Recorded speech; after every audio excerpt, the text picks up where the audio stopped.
Big time basketball game. I mean, that's one of the best teams in the NBA, and so are we. That's how I look at it. Great game, high level stuff. Stars being stars.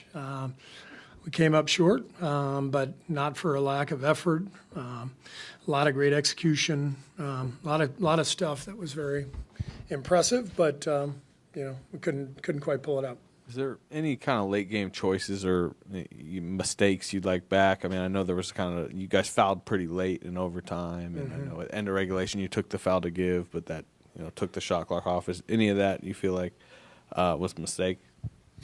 Not really. Where you go for a steal first, and then you try to get the foul next, and we got what we wanted. We got the ball back down 3 and had a decent look. So. It's like I said, high level basketball game, and both teams played really hard and really well, and we just came up a little short. Jimmy was definitely limping there towards the end of time. Did you get any update? Is that at all? It was his quad. I think he got a knee in the quad, but he said he's okay. And did you go in this knowing that he was going to play 45, 46 minutes? Did you know that, or it just became clear that he wasn't going to come out? It's a playoff game. I mean, Harden played 48, Kawhi played 47, Zubac's 42, Powell 44, Brandon 43. So when you get to these type games, you tighten up the rotation and you play your guys and you go for it. And was that a direct result that Jonathan's not going to play if the guy he usually subs in for isn't going to come out of the game very much, or was there other reasons why Kuminga did not play tonight? We've just found a group, with since Jimmy got here, that we're pretty comfortable with. Guy didn't play either. Guy's been our highest plus minus guy over the last 2 months. Both he and JK have been really impactful players for us, and doesn't mean they're out of the loop, going forward. It's just this is how this game played out. Steve, how hard is it to offset a minus 17 rebounding deficit there, and what are the ways you can do it if it's possible even? I thought that was the part of the game that the only part of the game really that bothered me a little bit. I thought there were 5 or 6 loose balls that we were very careless going after.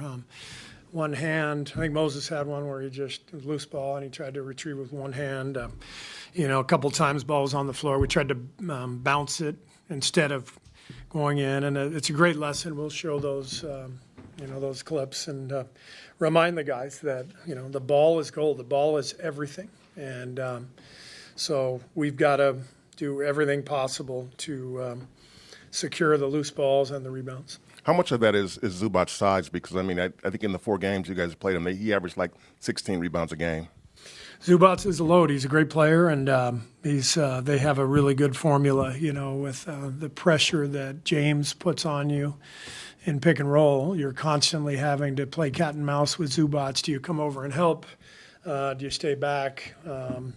And when you do come over to help, then he's right underneath the basket for the rebound. So they've got a great team. Like I said, I think they're one of the best teams in the whole league. I hope we get another crack at them. You have to very quickly kind of shift your mind. I think you play 2 days from now against Memphis. Early thoughts on that? And, Memphis, a different team, but came in here and beat you in a play-in game a few years ago. I guess how urgent do you feel, getting that 7 seed? Well, we got to turn the page quickly and move on to that game, and so the guys will have tomorrow off. We'll come in and have a walkthrough on Tuesday and ready to roll, and great opportunity to win a game and get into the playoffs, which has been our goal this whole time. You had Jimmy on Kawhi for much of the game. I know Draymond was on him at the end. It was just like seeing those two guys look like they were both at a really, really high motivation, high level, just to see those two particular guys going at it. Pretty impressive, Kawhi, Jimmy, 2 of the biggest, strongest wings in the league, both superstar players. James obviously had a monster game. Steph had a monster game. It's just incredible basketball. Really amazing to watch both teams play. I mean, talking about Steph and James, does that kind of give you kind of flashbacks from your playoff battles, in the 2010s and whatnot? Yeah, I mean, until you asked it, I wasn't thinking about any of that. But James has been in the league forever. He's a great player and always an amazing challenge to try to slow him down.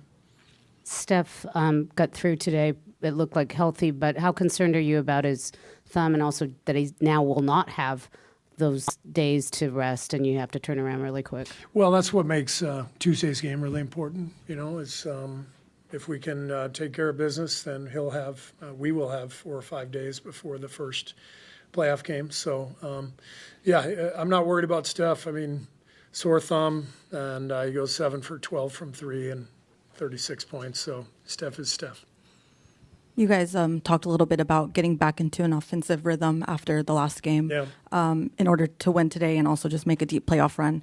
Did you like what you saw tonight? Was it a little bit better direction? 119 points, against one of the best defenses in the league. We turned it over a little bit too much, but, they have a lot of long, athletic guys and Zubats in the paint.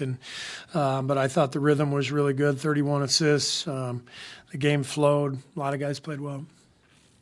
Steve, before his injury, it seemed like a lot of things were running through Jimmy, as they often do. But how do you view the way he played? And it seemed like this was a sort of snapshot of playoff Jimmy, as they say. I liked how Jimmy played. Did you? Did you like the way he played? What in particular, though? I mean, he's an alpha. He's out there and he wants the ball and he wants to get to the foul line and you can just throw him the ball. You don't even have to run any offense. You just have to get spaced, and what a luxury that is. So 30 points, 9 assists, 1 turnover. I mean, this guy, total stud. Coach, given the history of your team within the play-in and then understanding how hard they had to play tonight, still came up short, how do you feel going into Tuesday with just one day in between today and then to get prepared? Good, bad, indifferent, from your perspective as a coach? The play-in games actually don't exist. There's no record of any play-in games. The stats don't count. I don't remember anything about being in the play-in game in the past. It vanished from thin air after they happened. It is what it is. It's been great for the NBA, and it's exciting. It creates a race within the race, and so this is what it is, and we got to go take care of it. As the regular season concludes, what do you think about Draymond's body of work for potentially Defensive Player of the Year? Oh, I think Draymond is the Defensive Player of the Year. I can't imagine him not winning at this point. Just what I witness every single night, the incredible versatility of his defensive game and how powerful his brain is. He's an amazing player, and he's had a great, great year. I think he should win it. I am a little biased, though. Thank you. Sorry. What was the conversation with Kuminga like when you told him he wasn't part of the rotation tonight? I just told him in the walkthrough that we were going to change I didn't tell him he wasn't going to play because I wasn't sure if he was going to play or not, but I told him that we were going to, not go to the usual rotation in the first quarter and then, go from there.